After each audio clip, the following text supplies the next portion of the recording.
Here at Toy Galaxy, we get comments all the time asking, "Hey Dan Larson," that's me, "Hey Dan Larson, when are you going to do some videos about DC action figures? Hey Dan, will you ever do a video about the DC Universe classics? Hey Dan, what are you, some kind of Marvel fanboy? Why don't you ever talk about DC stuff?" The short answer is complicated and only slightly shorter than the long answer.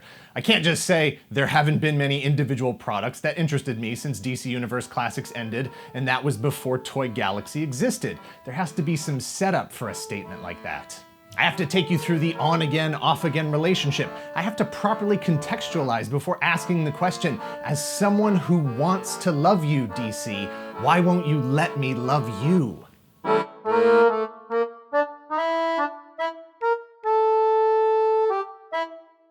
Take a quick trip with me back to the earliest days of my toy collection. Some of the first figures I ever owned included a Mego World's Greatest Heroes Shazam, as well as the smaller Mego Pocket Heroes Superman and Batman. In the mid-'80s, I had Kenner Superpowers Superman, Batman, Green Lantern, Flash, Aquaman, Hawkman, Wonder Woman. I never completed the line, didn't even come close, but I had a healthy representation of DC characters that were being offered at the time.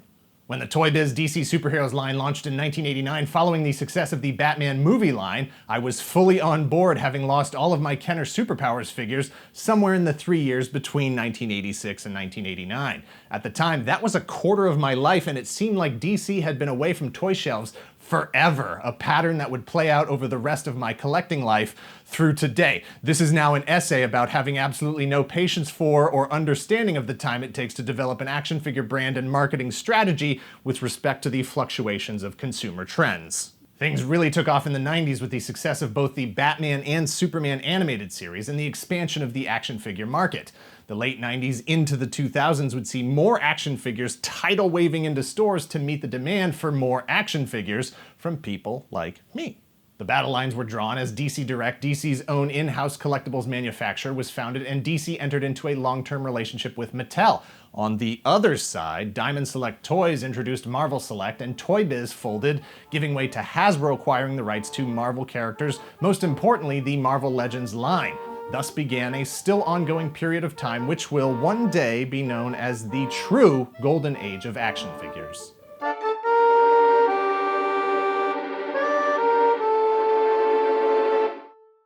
There were a lot of quality DC action figure lines released between 2001 and today, and I sampled every single one of them. Mattel's Justice League animated series, Mattel's DC Superheroes, DC Direct New 52, and of course the flagship DC line that all future DC lines will be judged against, Mattel's DC Universe Classics.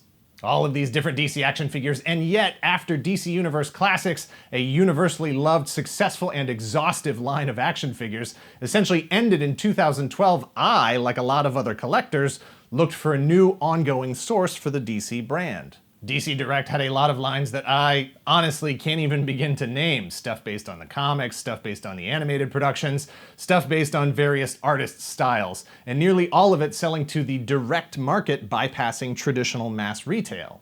DC Icons, a line that DC Collectibles was hoping would stand toe-to-toe against Marvel's Legends. Marvel's Legends, line 1 please.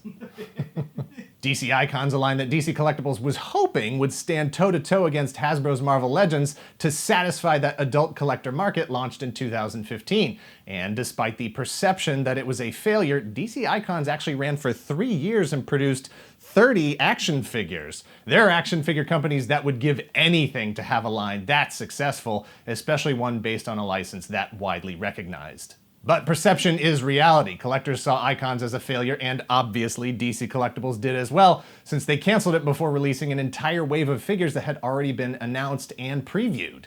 If DC Collectibles had done one thing right, they had provided a great mix of first-tier and second-tier characters. If they did one thing wrong, it was picking a scale that was smaller than what collectors were looking for, and then making the size adjustment back up too late.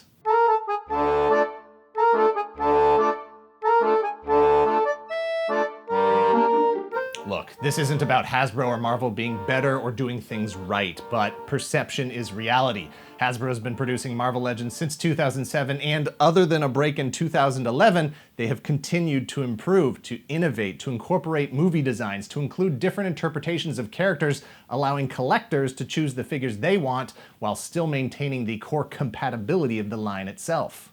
They are and have been undeniably dominating the head-to-head competition with DC. That dominance has allowed Hasbro to dictate the terms of success. If Mattel doesn't go with a scale that matches Hasbro, if Mattel doesn't offer the same variety of characters, the same amount of accessories, the same price point, degree of articulation, and quality of paint application, then DC will always be perceived as failing.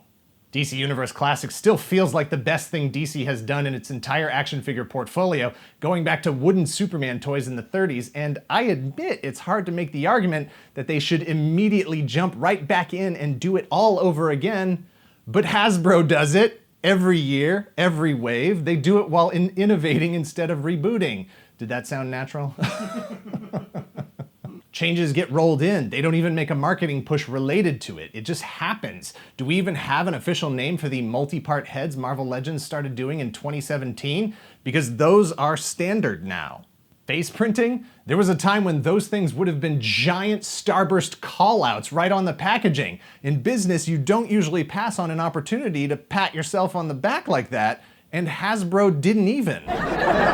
Marvel, Hasbro, they were absolutely propelled by the success of their movie properties. DC's cinematic universe didn't last as long, didn't have as many releases, and didn't have the same box office impact. It logically follows that their toy lines would perform comparably. DC, in an attempt to cater to a wide spectrum of collectors, has managed to turn themselves into a nearly invisible entity in the toy aisle, allowing all of the excitement around their brand to be generated by a company that only jumped into the superhero game in 2015, averages a cost of $80 per figure, has to be pre-ordered months, several months in advance, and, by the way, has a Marvel license as well.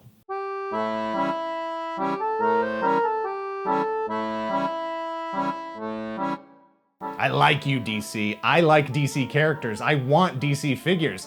I do not mind buying the same core characters over and over again. That money-wasting habit is not limited to Marvel, Star Wars, and Transformers. I have an entire bin of just Superman figures, another one of just Batman figures. I've got Wonder Woman, Supergirls, Green Lanterns, Cyborgs, Shazams, Hawkmans and Hawkgirls, Adam Strange, Steel, and Firestorm. I own like a dozen different versions of Aquaman. I want to love you, DC, as much as I love Marvel and Marvel Legends. I want to roll out more Superman, Batman, heck, Jonah Hex videos here at Toy Galaxy, but I can't get my stuff together until you get your stuff together. This is a give and take relationship. You give to me in a box for $20, I take it and put it on my shelf next to comparably scaled characters from Marvel or Star Wars, or in a drawer full of previous versions of the same character. Look, you don't have to be Hasbro, you don't have to be Marvel Legends, but you gotta find a way to generate excitement the way that Mezco and Hasbro do, because the reality for me is that there haven't been many individual products that interested me since DC Universe Classics ended, and that was before Toy Galaxy existed. Hey, we got audio for that too, I just checked. Good. Thanks for watching. Please hit like, hit subscribe if you're not already a subscriber. Please share this video, and if you're in the position to help the channel grow, visit our Patreon at patreon.com/toygalaxy and let us know in the comments down below what you think the percentage of your purchases have been DC relative to everything else. For me, since DC Universe Classics ended, probably like 5%. I looked it up. I have purchased 9 DC figures this year. Only 2 of them were actually released this year though, but still 9? I was shocked the number was that high. Incredible.